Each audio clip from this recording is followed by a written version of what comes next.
पाण सां मोहबत कयो। रजनीश।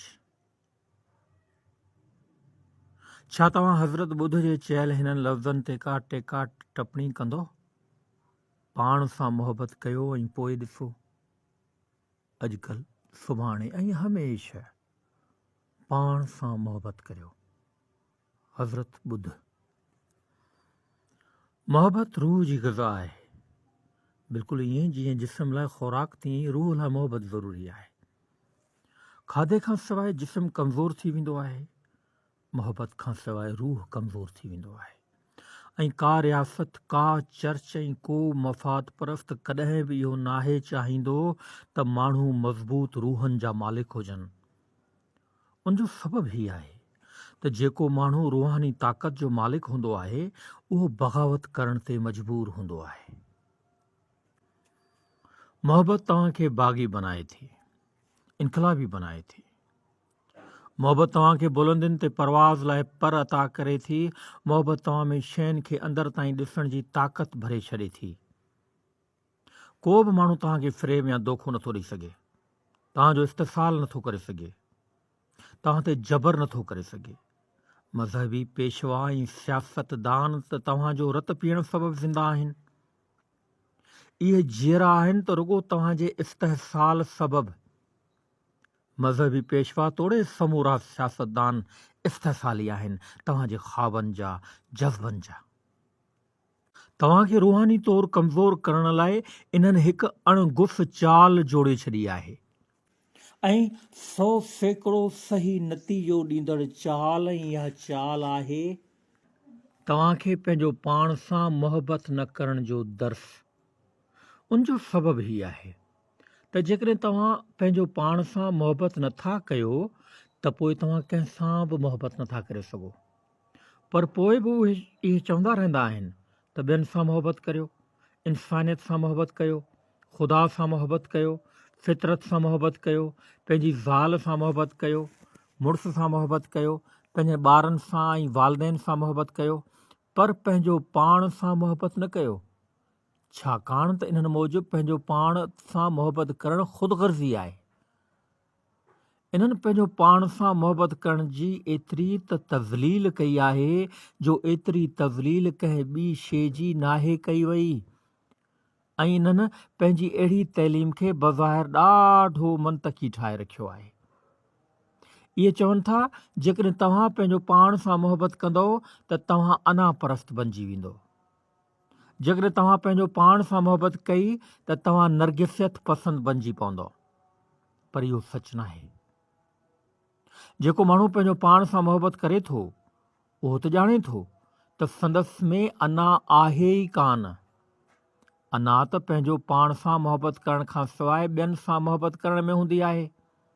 ॿियनि सां मोहबत जी कोशिश करण दौरान अना माण्हूअ में उभरी अचे थी। मोहबत कंहिं बि फ़र्ज़ फ़राइज़ जी मोहताज नाहे। फ़र्ज़ त हिकु वज़न हूंदो आहे, हिकु हिजाब ऐं तकल्लुफ़ हूंदो आहे। मोहबत त ख़ुशी आहे, मुफ़रत आहे, शराकत आहे। मोहबत बिला तकल्लुफ़ हूंदी आहे। मोहबत करण वारे खे कॾहिं इहो महसूसु नाहे थींदो त हू घणो कुझु करे चुको आहे। मोहबत करण वारो त हमेशह इहो महसूसु कंदो आहे अञा घणो कुझु मुमकिन आहे। मोहबत करण वारो कॾहिं इहो महसूसु नाहे कंदो त मूं ॿिए खे बरतरी ॾिनी आहे या मथां कयो आहे। उनजी उबतड़ हू महसूसु कंदो आहे त जीअं त मुंहिंजी मोहबत खे क़बूलु कयो वियो आहे सो मूंखे फ़ोक़ियत ऐं बरतरी मिली आहे। ॿिए मुंहिंजी मोहबत क़बूलु करे, मूंखे रद्द न करे, मूंखे मथां कयो आहे, मान वधायो आहे।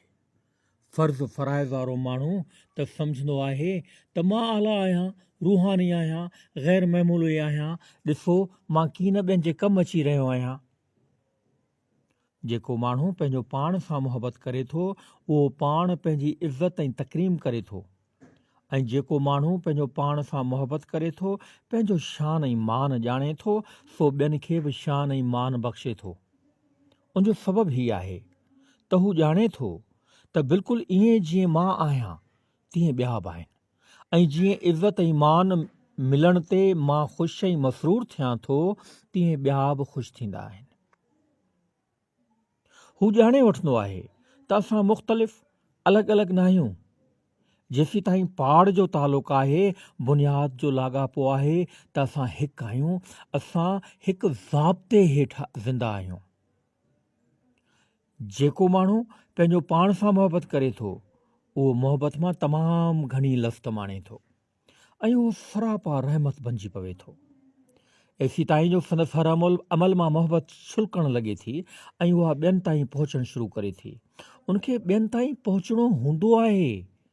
जेकॾहिं तव्हां मोहबत माणियो था त पोइ इन खे विरहाइणो ई पवंदो आहे। तव्हां रुॻो पंहिंजो पाण सां मोहबत कंदे अकेला रही नथा सघो। इन जो सबबु आहे त हिकु शइ तव्हां मथां मुकमिल तौर ते ज़ाहिर थी चुकी आहे।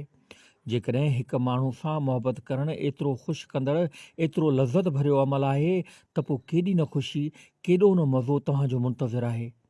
जॾहिं तव्हां खोड़ सारनि माण्हुनि सां मोहबत करणु शुरू कयो, तॾहिं होरियां होरियां लहरूं अॻिते ऐं अञा अॻिते पहुचणु शुरू थी वेंदियूं आहिनि। तव्हां ॿियनि सां मोहबत करियो था, पोइ जानवरनि सां, वण ॿूटनि, पखियुनि सां मोहबत करणु लॻो था। तव्हां पंहिंजी मोहबत ज़रिए समूरी काइनात खे भरे सघो था। समूरी काइनात खे मोहबत जे नूर सां रोशन करण लाइ रुॻो हिकु शख़्स ई काफ़ी आहे।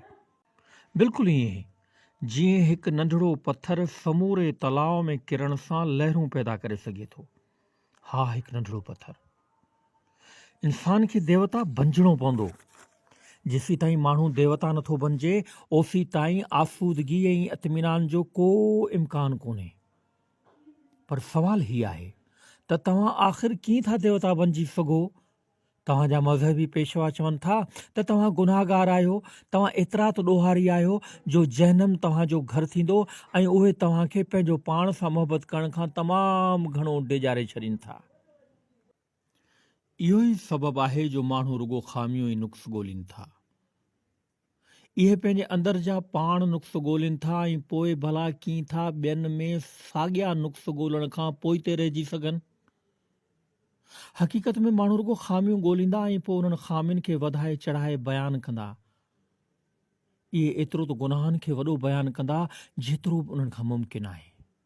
इहा त बसि रुॻो इन्हनि जी हिकु हिफ़ाज़ती चाल आहे। इहो ई सबबु आहे जो जेतिरी तनक़ीद ऐं नुक्ते चीनी ऐं एबजूई आम आहे ऐं ओतिरो ई मोहबत जी खोट ऐं घटिताई आहे। मां चवां थो त इहो हज़रत ॿुध जे सभ खां ॻूढ़नि उसूलनि मां हिकु उसूल आहे त रुॻो हिकु अहिड़ो ॼाणंदड़ माण्हू ई तव्हांखे अहिड़ी बसीरत अता करे सघे थो जेको माण्हू पाण सां मोहबत कंदो हुजे। इहो तमामु सवलाई सां मुराक़बो कंदड़ बणिजी सघे थो। उनजो सबबु ही आहे त मुराक़बे जो मतिलबु आहे पंहिंजो पाण सां गॾु हुजणु। जेकॾहिं तव्हां पंहिंजो पाण सां नफ़रत कयो था, जीअं हमेशह तव्हां कंदा आहियो, ऐं ईअं करण लाइ तव्हांखे चयो वेंदो आहे ऐं तव्हां इन ते मज़हबी उसूलनि करे अमल पिया आहियो, जेकॾहिं तव्हां पंहिंजो पाण सां नफ़रत कयो था त पोइ आख़िर कीअं तव्हां पंहिंजो पाण सां गॾु थी सघंदव? मुराक़बो कुझु बि नाहे सवाइ पंहिंजे पाण खां अकेलाइप में लुत्फ़ अंदोज़ थियण जे ऐं पाण पंहिंजी ज़ात जो मेलो ॾिसण जे। ऐं इहो ई मुराक़बो आहे। मुराक़बो को रिश्तो नातो या लॻ लाॻापो नाहे हूंदो।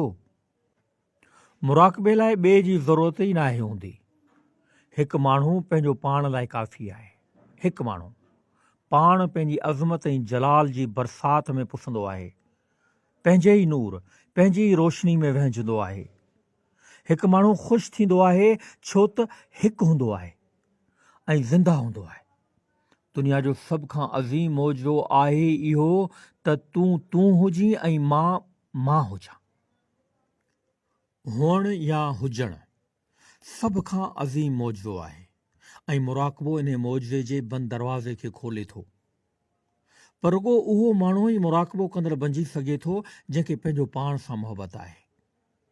तव्हां हमेशह पंहिंजो पाण खां फ़रार घुरंदा आहियो, पंहिंजो पाण खां पासो कंदा आहियो, त पोइ केरु आहे जेको कंहिं बदनमा चहिरे खे चाहींदो हुजे ऐं केरु आहे जेको कंहिं बदनमा हस्ती में जज़ब थियणु चाहींदो हुजे? केरु आहे जेको पाण पंहिंजी गप ऐं गिरण में ॿुॾणु चाहींदो हुजे? पाण पंहिंजी ऊंदहि में लहणु चाहींदो हुजे ऐं केरु आहे जेको दोज़ख में दाख़िल थियणु चाहींदो हुजे? तव्हां हिन समूरे मामले खे ख़ूबसूरत गुलनि सां ढकियल रखणु चाहियो था ऐं तव्हां हमेशह पंहिंजो पाण खां फरार जी कोशिश में रहो था। बसि माण्हू त रुॻो मुसलसिल मोहबत ऐं रफ़ाक़त जी ॻोल्हा में रहनि था, पर उहे पंहिंजे साथ में इहो नथा ॾिसी सघनि। इहे त ॿियनि जी पनाह में रहणु चाहिनि था। माण्हू कंहिं बि क़िस्म जी रफ़ाक़त ऐं सोहबत जी जुस्तजू में आहिनि। जेकॾहिं इहे पंहिंजो पाण खां फरार जी कोशिश में हूंदा त ज़रूरु ॿियो कुझु न कुझु कंदा रहंदा। जीअं 3 कलाकनि जी मूवी फिल्म ॾिसण लाइ सिनेमा हाउस हलिया वेंदा, हिकु मुकमिल तौर ते अहम कहाणी शइ ते वक़्तु विञाईंदा, इहे कलाकनि जा कलाक को जासूसी नाविल पढ़णु लॻंदा ऐं पंहिंजो क़ीमती वक़्तु ख़राबु कंदा। इहे हिकु ॼणनि अख़बारुनि खे वरजाए वरजाए पढ़ंदा रहंदा। बसि रुॻो पाण खे अजायो मसरूफ़ ऐं गुम रखण लाइ उहे ताश ऐं शतरंज खेॾंदा, रुॻो वक़्त खे क़तल करण लाइ, ॼण त उन्हनि वटि तमामु घणो वक़्तु आहे। मोहबत ख़ुदि तव्हांजी पंहिंजी ज़ात खां शुरू थींदी आहे, पोइ इहा फैलिजंदी वेंदी आहे। इहा पंहिंजी दाख़िली ताक़त मां वुसअत हासिलु कंदी आहे। तव्हांखे उनखे फैलाइण में कुझु बि नाहे करणो पवंदो। पाण सां मोहबत कयो, ॿुध जो चवणु आहे, ऐं पोइ फौरी तौर ते उन में इज़ाफ़ो थो करे। ॾिसो, इहो ई त मुराक़बो आहे। मुराक़बे खे ॿुध इन ई नाले सां मनसूब कयो आहे, पर इन जो शर्त आहे पंहिंजो पाण सां मोहबत करणु। जेकॾहिं तव्हां पंहिंजो पाण सां मोहबत नथा कयो ऐं ईअं ॾिसणु शुरू कयो था त तव्हां महसूसु कंदो त ॼण तव्हां ख़ुदकुशी करे रहिया आहियो। खोड़ सारा ॿुध जा पेरोकार ख़ुदकुशी कंदे महसूसु थींदा आहिनि। उनजो सबबु ही आहे त उहे उन उसूल जे पहिरें जुज़े ते ध्यानु ॾियण खां सवाइ ॿिए जुज़े ते टप ॾींदा आहिनि, यानी त पंहिंजो पाण मुशाहिदो कयो, पाण खे ॾिसो। हक़ीक़त में मूं ॿुध जी तइलीमात धमपद ते लिखियल तबसरनि में कंहिं में बि इहो नाहे ॾिठो त पहिरें जुज़े ते ध्यानु ॾिनो वियो हुजे, यानी त पंहिंजो पाण सां मोहबत करियो ॾांहुं। सुकरात चवे थो त पंहिंजो पाण खे सुञाणो, ॿुध चवे थो त पंहिंजो पाण सां मोहबत करियो, ऐं ॿुध वधीक सचो आहे। इन जो सबबु ही आहे त जेसीं ताईं तव्हां पाण सां मोहबत नथा कयो, तव्हां पंहिंजो पाण खे सुञाणे नथा सघो। ॼाण, इल्मु ऐं आगाही रुॻो पोइ थी अचे। मोहबत जी ज़मीन हमवार पोइ थी थिए। मोहबत कंहिं बि शख़्स खे पंहिंजो पाण खे ॼाणण जो इम्कानु हूंदी आहे। कंहिं बि शख़्स लाइ पंहिंजो पाण खे ॼाणण लाइ सही ऐं मौज़ून तरीक़ो मोहबत आहे। पंहिंजो पाण सां मोहबत करियो ऐं ॾिसो माज़ी, हाल, मुस्तक़बिल हमेशह। पंहिंजे आस पास मोहबत जी तवानाई खे तख़लीक़ कयो। पंहिंजे जिस्म सां मोहबत करियो ऐं पंहिंजे ज़हन सां मोहबत करियो। पंहिंजे समूरे मैकेनिज़म सां मोहबत करियो। पंहिंजे समूरे वजूद सां मोहबत करियो। मोहबत जो मतिलबु आहे शइ खे जीअं जो तीअं क़बूल करणु, दॿाइण जी, जबर करण जी कोशिश न करियो। असां शयुनि खे तॾहिं ई दॿायूं था जॾहिं कंहिं शइ खां नफ़रत कयूं था। इन जो सबबु ही आहे, तव्हां जेकॾहिं कंहिंखे दॿाईंदो न त पोइ मुशाहिदो कीअं करे सघंदो? असां दुश्मन जी अखियुनि में अखियूं विझी नथा ॾिसी सघूं। असां सिर्फ़ु ऐं सिर्फ़ु पंहिंजे महबूब जी अखियुनि में ॾिसी सघूं था। जेकॾहिं तव्हां पंहिंजो पाण सां मोहबत करण वारा न आहियो त पाण पंहिंजी अखियुनि में झाती पाइण जा अहल न हूंदो। पाण पंहिंजे चहिरे खे ॾिसण जे क़ाबिल न हूंदो ऐं ईअं पाण पंहिंजी हक़ीक़त जे मुशाहिदे खां क़ासिर रहंदो। ॾिसणु, मुशाहिदो करणु मुराक़बो आहे। मुराक़बे लाइ ॿुध जो ॾिनल नालो।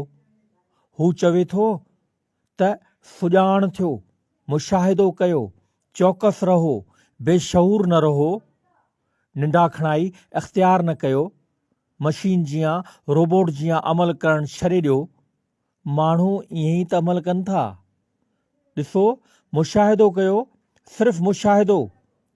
ॿुध इहो नथो चवे त छा ॾिसणो आहे, हर शइ ॾांहुं। पंहिंजे हलण जो मुशाहिदो कयो, खाइण, पंहिंजे खाइण जो मुशाहिदो कयो, वहिंजण वक़्तु पाणी जो मुशाहिदो कयो। थधो पाणी तव्हां मथां किरी रहियो हुजे त उनजे छोहाउ खे महसूसु कयो। उनजी थधाण खे महसूसु कयो, पंहिंजे किरंगे जी हॾी में डोड़ंदड़ सुरूर जी लहर जो मुशाहिदो कयो। हर शइ जो